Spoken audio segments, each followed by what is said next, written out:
अब Marnus Labuschagne का क्या होने वाला है? क्या मानस लबुशेन साउथ अफ्रीका के खिलाफ जो 3 टेस्ट मैचों की सीरीज है या फिर बॉर्डर गवास्कर ट्रॉफी जो 5 टेस्ट मैचों की सीरीज है, क्या वहां पर मानस लबुशेन को कैरी कर पाएगी ऑस्टिन की टीम? इसको लेकर के पैट कमिंस से जब प्रश्न पूछे गए तो पैट कमिंस ने साफ तौर पर कहा है कि भाई साहब ये सिलेक्टर्स के ऊपर डिपेंडेंट करता है कि भाई साहब वो मतलब मानस लबुशेन को जो है आगे किस सिचुएशन में देखते हैं, आगे कैसे उन्हें चांस देते हैं, ये मैनेजमेंट के ऊपर पूरी तरीके से डिपेंडेंट करता है।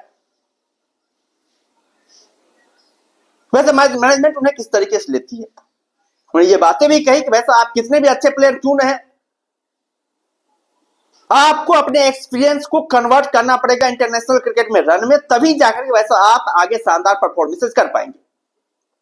ये बात है पैट कमिंस ने कही है। और ज्यादातर भाई आपके डोमेस्टिक गेम कितने भी शानदार परफॉर्मेंसेस क्यों हो, लेकिन मेन मैटर ये करता है कि भाई आप इंटरनेशनल क्रिकेट में उस परफॉर्मेंसेस को कितना ज्यादा कन्वर्ट कर पाते हैं, ये चीजें बहुत ज्यादा मैटर करती है, जो कि मानस लबुशेन नहीं कर पा रहे। शेफील्ड शील्ड में कमाल का परफॉर्मेंसेस किया था, बेहतरीन परफॉर्मेंसेस किया था, आप सभी लोगों ने देखा था जब वेस्ट इंडीज के टॉप वैसे उन्हें ड्रॉ किया गया था तो इन्होंने शेफील्ड शील्ड में जाकर के सेंचुरी पर सेंचुरी ठोकी थी, लेकिन जैसे इंटरनेशनल क्रिकेट में आए वैसे इनकी सिटी पिटी गुम हो गई, ये कुछ कारनामा कर ही नहीं पा रहे। बांग्लादेश के खिलाफ 3 इनिंग्स खेले, तीनों इनिंग्स में इनका परफॉर्मेंस काफी वाहियात रहा, काफी कमजोर रहा। कमेंटेटर ने भी कई सारे सवाल खड़े किए, रिकी पोंटिंग ने भी इनको लेकर के सवाल खड़े किए कि भाई मानस लबुशेन को सिलेक्टर्स इतना ज्यादा तवज्जो क्यों दे रही है, भाई साहब क्यों खिला रही है, इन्हें बाहर कर देना चाहिए। लेकिन ऑस्ट्रेलिया के जो कोच एंड्रयू मैकडोनाल्ड और पैट कमिंस वो लगातार भाई साहब इन्हें सेलेक्ट कर रहे हैं, लगातार इन्हें चांसेस दे रहे हैं, ये कहते हुए चांसेस दे रहे हैं कि भाई साहब मानस लबुशेन बैक करेंगे, मानस लबुशेन कमाल का परफॉर्मेंस करेंगे, बेहतरीन प्लेयर है। लेकिन बॉस बार बार जो इनकी उम्मीदों के ऊपर पानी फिरता हुआ नजर आ रहा है। और कितना वैसा आपको कोई कैप्टन या फिर कोच सपोर्ट क्यों ना कर ले, जब तक वैसा आप परफॉर्मेंस नहीं करेंगे इतने बड़े मंच पर, इतने कॉम्पिटिटिव क्रिकेट में, तब तक वैसा आपका सिचुएशन पूरी तरीके से श्योर नहीं है, आप पूरी तरीके से पक्के नहीं है। और ये बात है मानस लबुशेन को समझनी पड़ेगी। अब साउथ अफ्रीका का टूर बहुत ज्यादा इंपॉर्टेंट होने वाला है, क्योंकि अब ऑस्ट्रेलिया की टीम साउथ अफ्रीका का टूर करने वाली है, तो भाई वहां पर क्या मानस लबुशेन को लिया जाए? हालांकि साउथ अफ्रीका में आंकड़े काफी जबरदस्त है, बेहतरीन आंकड़े मानस लबुशेन के, क्या मानस लबुशेन को लेकर के जाएगी वहां पर या फिर नए प्लेयर को चांसेस देगी? बहुत सारे नए प्लेयर है भाई साहब आपके पास, बहुत सारे युवा प्लेयर है जो शानदार परफॉर्मेंसेस कर रहे हैं, बेहतरीन परफॉर्मेंसेस कर रहे हैं, लगातार भाई साहब डोमेस्टिक क्रिकेट में जबरदस्त इंपैक्ट दिखा रहे हैं, क्या आप उन्हें चांसेस देंगे? एक बहुत बड़ा प्रश्न जो है मैनेजमेंट के लिए बन चुका है। अब तो ये बातें भी क्लियर हो चुकी, यदि मानस लबुशेन एक बार बाहर के टीम से,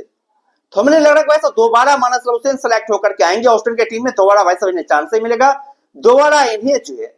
खिलाया जाएगा, ऐसी कोई संभावना नहीं है। मानस लबुशेन को दोबारा ऑस्ट्रेलिया की टीम में चांस ही मिलेंगे, मानस लबुशेन को दोबारा रोल बैक किया जाएगा, ऐसी इसकी कोई संभावना नहीं है। जिस तरीके से जैक नीदरलैंड आप ऑस्ट्रेलिया की टीम से पूरी तरीके से चले गए हैं, उसी तरीके से वैसे मानस लबुशेन पूरी तरीके से ड्रॉप हो जाएंगे। क्या इस मुश्किल वक्त में ऑस्ट्रेलियन मैनेजमेंट एक बार फिर से मानस लबुशेन का साथ देती है, एक बार फिर से सहयोग करती है? देखना बड़ा ही दिलचस्प होने वाला है,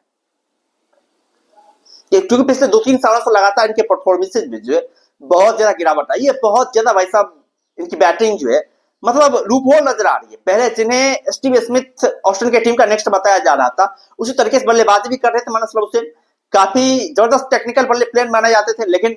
फिर जैसे जैसे मतलब मामला बढ़ा 2022 के बाद से ये लगातार फ्लॉप करे, लगातार फ्लॉप करे। 2023 के बाद से एक भी सेंचुरी नहीं लगा पाया मानस लबुशेन, इनसे अच्छी बल्लेबाजी तो मिचेल स्टार्क जैसे प्लेयर करके दिए भाई। 2023 के बाद से इनके और मिचेल स्टार्क के आंकड़े की बात तो मिचेल स्टार्क ने 3 हाफ सेंचुरी लगाई है, मानस लबुशेन ने 2 हाफ सेंचुरी लगाई है, जबकि मिचेल स्टार्क बल्लेबाजी के साथ साथ गेंदबाजी भी करते हैं, बेहतरीन गेंदबाजी करते हैं, शानदार गेंदबाजी करते हैं, उनका मेन काम गेंदबाजी करना है, उसके साथ साथ वैसे उन्होंने 3 हाफ सेंचुरी लगाई है, जबकि मानस लबुशेन बल्लेबाज होकर के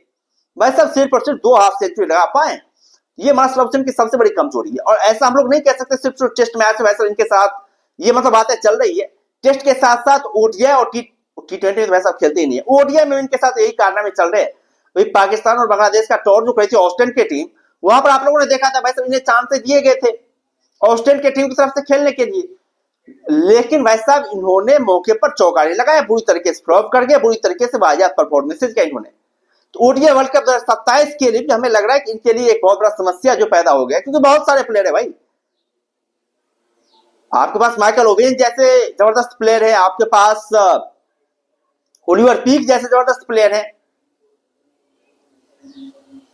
इन प्लेयरों को होते इनका मतलब ऑस्ट्रेलिया की टीम में जगह बना पाना हमें लग रहा है बहुत दुष्कर काम है, बहुत मुश्किल काम है। खैर आप लोग क्या कहना है मानस लाबुशेन को लेकर के, जो पैट कमिंस ने स्टेटमेंट दिए हैं, आप लोग क्या सकते, क्या आगे आने वाले साउथ अफ्रीकन टूर या फिर बॉर्डर ग्लास टॉपिक में इन्हें सिलेक्ट किया जाएगा या फिर इन्हें ड्रॉप कर दिया जाएगा? आप लोग अपना राय जो है कमेंट बॉक्स में दे सकते हैं, और यदि चैनल पर नए हैं तो चैनल को जरूर सब्सक्राइब कर सकते हैं ताकि आने वाले वीडियोज की लेटेस्ट नोटिफिकेशन आप लोगों तक पहुंचती रहे। बाद बाकी हम लोग फिर मिलते हैं नए वीडियोज के साथ, दमदार कंटेंट के साथ, बेहतरीन कंटेंट के साथ। तब तक के लिए धन्यवाद।